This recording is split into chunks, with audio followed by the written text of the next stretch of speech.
मरिहौ रे तन कालय करिहौ, प्राण छुटे बाहर लय डरिहौ। काया बिगुर चने अन बनि भांति, कोई जारे कोई गाड़े माटी। नमस्कार दोस्तों, मैं अविनाश दास रेशनल कबीर यूट्यूब चैनल में आप सबका हार्दिक स्वागत करता हूं। साथियों, यदि आप इस चैनल को सब्सक्राइब नहीं किए हैं तो सब्सक्राइब जरूर करें और शेयर करके अपने सभी मित्रों तक, सभी ग्रुपों में पहुंचा दें। दोस्तों, मैंने सतगुरु कबीर साहब की 2 पंक्तियां बोली, 4 पंक्तियां, 2 चौपाई। सतगुरु कहते हैं कि ये मनुष्यों, मर जाओगे, मरना तय है। इस संसार में जो भी आया है, कीड़ा से लेकर के हाथी तक, और जल जीव और उड़नशील पतंगे और पक्षी, दोस्तों सबकी यही गति है कि जो आया है वो मरता ही है। इसलिए हम लोग भी मरेंगे, और कौन कब किस समय मरेगा ये भी नहीं कहा जा सकता है। या कोई मार डालेगा या मौत से मरेंगे, इसके बारे में कोई कुछ भी नहीं कह सकता है। दोस्तों, इतना क्षणभंगुर है हमारा जीवन, इतना अनित्य है। अनित्य तो संसार के सब कुछ है। जो भी संसार में बना है वो बिगड़ने वाला है, कोई देर से तो कोई जल्दी से। सतगुरु कहते हैं कि मर जाओगे, क्या करोगे इस शरीर का। इसलिए मरने के पहले शरीर का सदुपयोग करो। शरीर से संबंधित जो भी सुख सुविधाएं हैं उनको भी उपलब्ध करो और उनका उपभोग भी करो, नैतिकता का ध्यान में रखते हुए, और मानवता के हित में, मानवता की भलाई में कुछ काम करो, जिससे जो लोग दुखी हैं, जो लोग शोषित हैं, वंचित हैं, उनका भी कल्याण हो। जीवन जीने के जो मूलभूत सुख सुविधाएं हैं वो भी अपने इस अनमोल जीवन में उपभोग कर सकें मरने के पहले। इस तरह से सतगुरु कहते हैं कि ये शरीर का जो उपयोग है सेवा परोपकार में है, साधना में है। साधना का मतलब दोस्तों किसी भगवान की खोज नहीं है। मैं फिर बता देता हूँ, साधना का मतलब है अपने मन इंद्रियों को कंट्रोल करके और जो है अपनी ओर लौटा के एक सहज स्थिति, एक न्यूट्रल स्थिति में पहुंच करके और सहज सुख का अनुभव करना। और उससे और भी फायदे होते हैं। आपके जीवनचर्या के लिए एक नई ऊर्जा, नई स्फूर्ति आती है, सोचने समझने की शक्ति में वृद्धि होती है, और जीवन के मर्म को, जीवन को, रहस्य को, अपने आप को और संसार को समझना उसमें जो है आसान होते चला जाता है। इसलिए जो है अपने आंतरिक शक्ति बढ़ाने के लिए साधना की भी जरूरत है। तो इस प्रकार दोस्तों सतगुरु ने कहा कि मर जाओगे, शरीर क्या काम आएगा, इसलिए शरीर को सेवा में, साधना में लगाओ। आखिर यह शरीर जो है ना, अनेक तरह से मरने के बाद बिखर जाता है। कोई आग में जलाता है, कोई मिट्टी में गाड़ देता है। और वैसे दोस्तों हमारे भारत के मूल निवासी संस्कृति में मिट्टी में दफनाने की पुरानी प्रथा रही है। इसको मैं कई जगह पढ़ा, और जो प्रमाणिक जो हमारे महानायक हैं, महात्मा ज्योतिबा फूले, उन्होंने अपने उसमें लिखा है गुलामगिरी में कि मेरा शरीर जब पूरा होए तो कोई इसको जलाना मत, क्योंकि हमारी संस्कृति जो है प्राचीन काल से मिट्टी में दफनाने की है, तो मुझे मेरा शरीर को दफना देना, ऐसा उन्होंने लिखा है।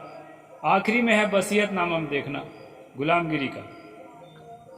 जैसा भी हो, शरीर आखिर जो है ना जलाया जाता है, गाड़ा जाता है, किसी काम का नहीं है।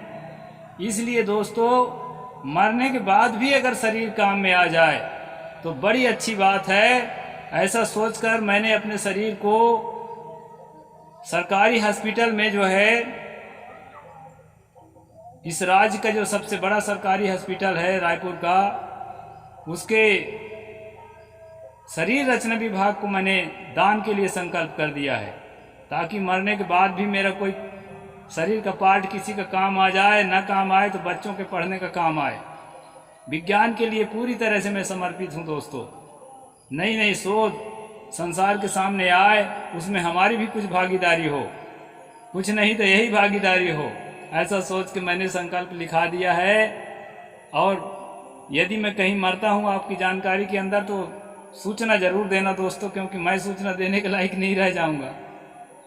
तो इस प्रकार जो है मरने के बारे में यहाँ सदगुरु कबीर साहब ने बताया और मैं आपको जो है सूचित किया। अब आगे चलते हैं दोस्तों। आज का जो प्रसंग है मनुस्मृति में मृत्यु का प्रसंग है कि मरने के बाद जो है ना किस तरह अशुद्ध हो जाता है उसके परिवार का आदमी और उसको कैसे जो है शुद्ध किया जाता है। दोस्तों, ये पुरोहित वर्ग एक ऐसा प्राणी है कि जीते जी तो आपका जो है दोहन करता ही है, आपका शोषण करता ही है, लेकिन आपके मरने के बाद आपके जो आगामी पीढ़ी जो जीवित रहती है उसका भी शोषण करते हैं आपके नाम से, मरने वाले के नाम से। ऐसी शुद्धि, ऐसी अशुद्धि। मैं एक घटना बताऊंगा, यहीं बगल के गांव में एक है, वो बसपा नेता है और कबीरपंथी भी है और साथ साथ जो है पिछड़ा वर्ग का है। उसका किसी खास परिजन के मरने पर, उसके चाचा के मरने पर वो अपना मुंडन नहीं कराया था, बाल नहीं मुड़ाया था। उसके लिए उसको जात से निकाल दिया गया था, साहू समुदाय, तेली समुदाय। और कई साल तक जात से बाहर रहा बेचारा। फिर बाद में क्या है, बेटी बेटाओं का ब्याह इधर इंटर कास्ट तो कोई करता नहीं है, तो फिर वो जुर्माना भर के और क्षमा मांग के फिर उसमें शामिल हुआ। इस तरह से दोस्तों, मरने के बाद भी अगर मृतक जो है मुंबई में मरा है और उसका परिजन जो है दिल्ली में रहता है, तो मुंबई का मरा हुआ का कई लोग कहते हैं इसका वैज्ञानिक कारण है, उससे बैक्टीरिया पनपते हैं, उससे जो है वायरस पनपते हैं, मुर्दा शरीर में सड़न पैदा होती है, तो इसके लिए शुद्धि का नियम दिया गया है, घर लिपाई पोताई का, कपड़ा साफ कराई का। लेकिन दोस्तों, अगर कोई दिल्ली में मरा है तो उसके जो पड़ोस में जो दूसरे गोत्र का आदमी रहता है वो पहले अशुद्ध होगा कि जो बंबई में उसका भाई रहता है वो अशुद्ध होगा? इस पर आप लोग विचार करिए। तो उसके पड़ोस में जो दूसरे जात का या दूसरे गोत्र का रहता है वो नहीं नहाता धोता, न बाल मुड़ाता, न घर में लिपाई पोताई कराता, न कपड़े धोवाता।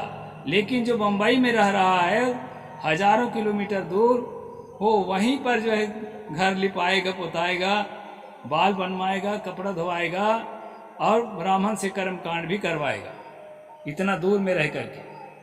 तो साथियों, ये जो अंधविश्वास है इसके लिए मैं जागृत करने के लिए आपको इस प्रसंग को बता रहा हूँ। ऐसे बहुत सारा प्रसंग मैं छोड़ूंगा भी, क्योंकि बहुत जंजाल है इस किताब में। इसमें जो है दोस्तों क्या बताया है मैं बता रहा हूँ। नास्य कार्योग्नि संस्कारो च कार्योद क्रिया अरण्य काष्ठ त्यक्त्वा क्षेपित्रमेव च।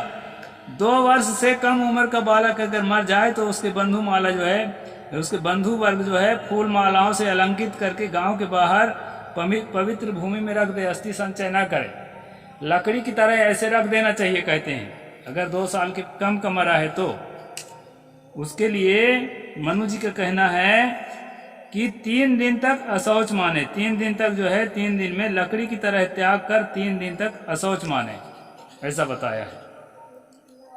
इसके बाद जो है 3 वर्ष के कम उम्र के बालक के मरने पर जलांजलि न दे। बाकी गाड़ना जलाना जो है तो होगा, लेकिन उसके जो उदक क्रिया कराते हैं, जलांजलि देते हैं, पानी देना कहते हैं यहाँ देहात में, तालाब में जाते हैं सब कोई, तो वो क्रिया जो है नहीं करना चाहिए और अग्नि संस्कार उसका कर दे। 3 साल का है तो, और 3 साल से कम का है तो अग्नि संस्कार न करे, उसको लकड़ी की तरह जंगल में छोड़कर चले आए।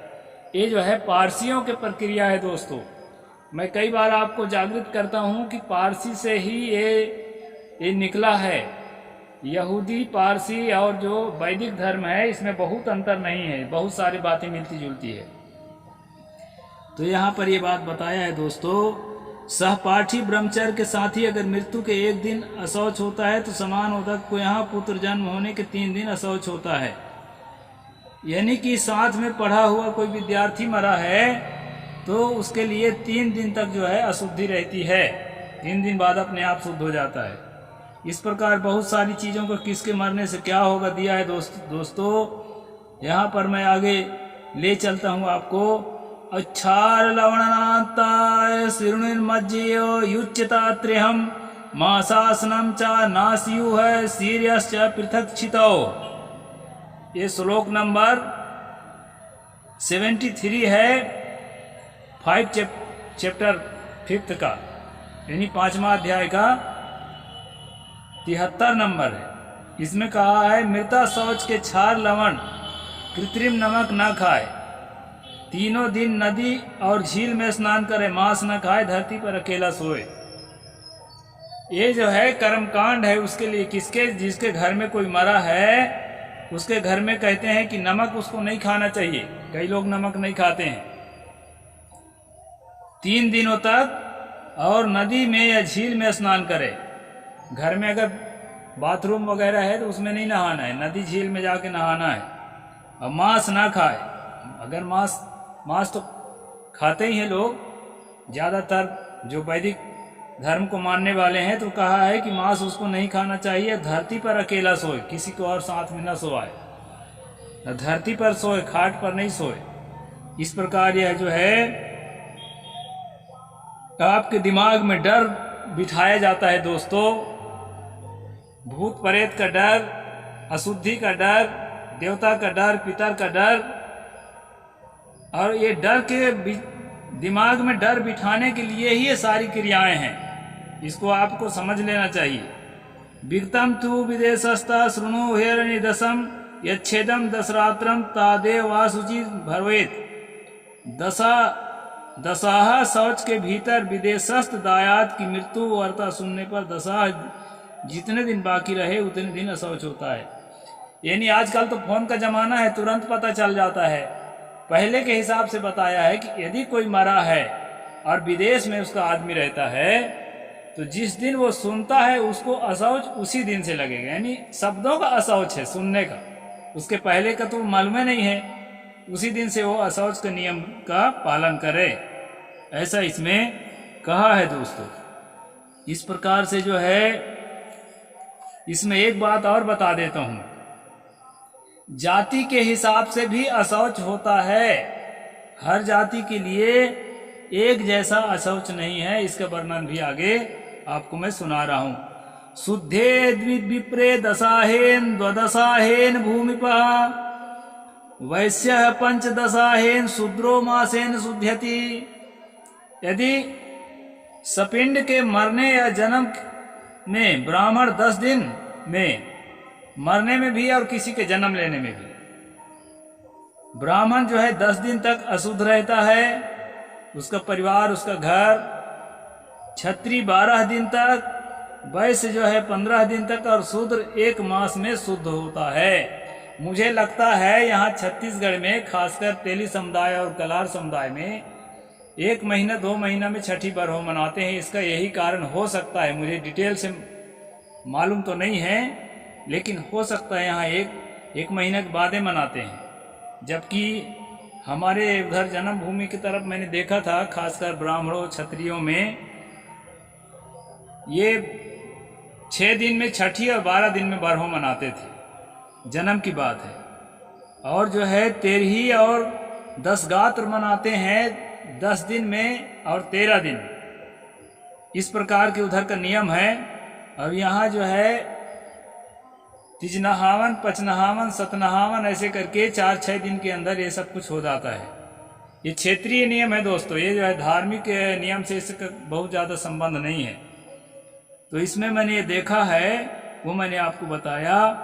यहाँ पर मनु कहते हैं कि मरण या जन्म के ब्राह्मण 10 दिन, क्षत्रिय 12 दिन और वैश्य जो है 15 दिन, शूद्र जो है 1 मास में शुद्ध होता है। इसके पहले उसमें अशुद्धि बनी रहती है। और बहुत सारा जो है दोस्तों इसमें शुद्धि अशुद्धि की बात है, जिन्हें मैं आगे बढ़ कर के आपको दिखा देता हूँ। क्योंकि मैं एक सोशल एक्टिविस्ट हूँ, तो मैं जो सोशलिज्म से मैच करता है उन श्लोकों पर ज़्यादा फोकस करता हूँ। दक्षिणेन मृतम शूद्रम पुरद्वारे निहार्यते पश्चिमोत्तर पूर्वस्य यथा योगम दुजन जन्मनः। मरने वाला शूद्र को नगर के दक्षिण में दक्षिण द्वार से निकाले, वैश्य को पश्चिम से, क्षत्रिय को उत्तर से और ब्राह्मण को पूर्व द्वार से शमशान ले जाए।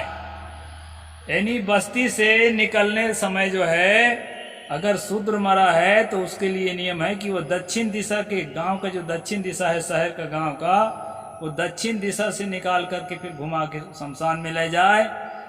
और यदि वैश्य मरा है तो पश्चिम से ले जाए, और क्षत्रिय मरा है तो उत्तर से ले जाए, और ब्राह्मण मरा है तो उसको पूर्व दरवाजे से ले जाना चाहिए शमशान। इसलिए दोस्तों इसमें जो है ये मनुस्मृति है।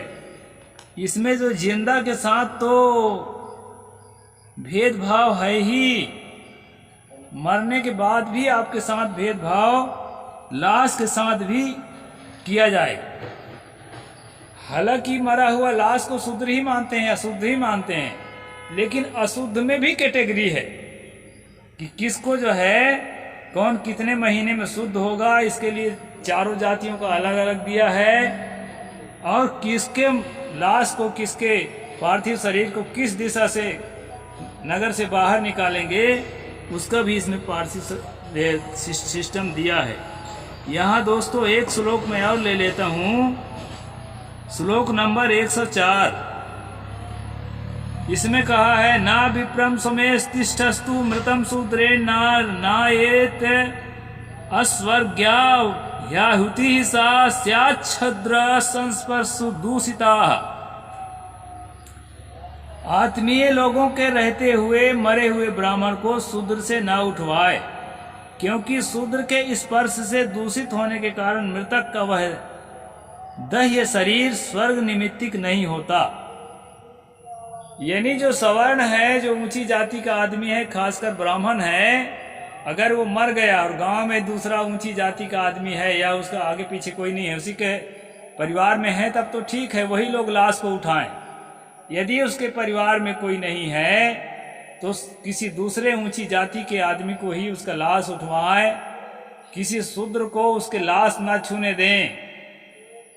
ऐसा नहीं है कि वो आप जो है सफाई कर्मी को बुला के उठवा दो, उसका लाश किसी को ना छूने दें। नहीं तो क्या होगा दोस्तों, अगर लाश शूद्र ने छू लिया तो वो जो है ना, वो व्यक्ति जो है स्वर्ग में स्थान नहीं पाएगा, छुआ गया तो। इतना अशुद्ध है शूद्र ओबीसी कि उसके छूने से, लाश को छूने से, जबकि ये बदमाश लोग कहते हैं कि आत्मा शरीर छोड़ करके चली गई है, अब आत्मा का शरीर से कनेक्शन खत्म हो चुका है, यही लोग कहते हैं। और ये लोग कहते हैं कि शरीर को छूने से उधर आत्मा जो है स्वर्ग नहीं पहुंचेगी अगर शूद्र ने छू दिया तो ये घोटाला जो है दोस्तों, ये मनुस्मृति है। इसमें जो है जिंदे के साथ तो घोटाला है ही है, और मरा हुआ शूद्र के साथ भी घोटाला इसमें आपको करके दिखा रहा है। वो मैं स्पष्ट जो है आपको पढ़ के बताया, बहुत सारे श्लोकों को छोड़ा, बहुत जंजाल है इसमें, तमाम कर्म कांड है, और सारे कर्म कांड का एक ही उद्देश्य है, आपके मन में उन कर्म कांडों के प्रति आस्था और जो है और डर बिठा के रखना, ताकि आप वैसा करने के लिए अपने आप को स्वयं विवश करें। ये इसका उद्देश्य है दोस्तों। ये रेशनल कबीर यूट्यूब चैनल है। ये चैनल का उद्देश्य है कि आप डर से निकलो, अंधविश्वास से, पाखंड से निकलो, और तमाम तरह के कर्म कांड से निकलो और रेशनल बनो, तर्कशील बनो, और जो है तथागत भगवान बुद्ध के तर्कशीलता को, सतगुरु कबीर साहिब के तर्कशीलता को, फूले अंबेडकर पेरियार के तर्कशीलता को अपने जीवन में धारण करो। और जो है इस देश को, इस धरती को ही हमको स्वर्ग बनाना है। हम स्वर्ग जाने के लिए हमको कोई आकांक्षा नहीं है, स्वर्ग और कहीं होता भी नहीं है। इसलिए दोस्तों मैं आज जो है इसको यहीं पर पूरा करता हूँ। साहिब बंदगी, जय जोहार। यदि आपने सब्सक्राइब नहीं किए हैं तो सब्सक्राइब जरूर करें, साथियों तक पहुँचाएं। नमस्कार।